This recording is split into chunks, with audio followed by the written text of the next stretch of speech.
Hey guys, welcome back to another mini blog. ఈరోజు మీ ముందుకి ఏ వీడియోతో వచ్చా అనుకుంటున్నారా? నేనైతే విజయవాడలో ఉన్న కొత్త డిమార్ట్కి అయితే వచ్చా అనమాట.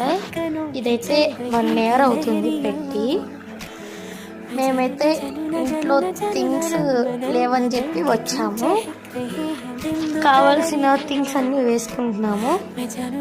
ఆయిల్ లైక్ అంటే గోధుమ పిండి అలా ఉంటాయి కదా, అవి ఇంట్లో కావాలని వేసుకుంటున్నాము. Next liquids and soap, paste, brush అవి కూడా వేసుకుంటున్నాం. నెక్స్ట్ అయితే నేను పాప్కార్న్ అండ్ మిక్స్ ఐస్ క్రీమ్ది తీసుకున్నా. నేనైతే తీసుకున్నది నాకని biscuits and Kurkure packets, next ice cream mix, ఆ పాప్కార్న్, ఇవి అయితే ఇంకా మిగతావన్నీ ఇంట్లోకి.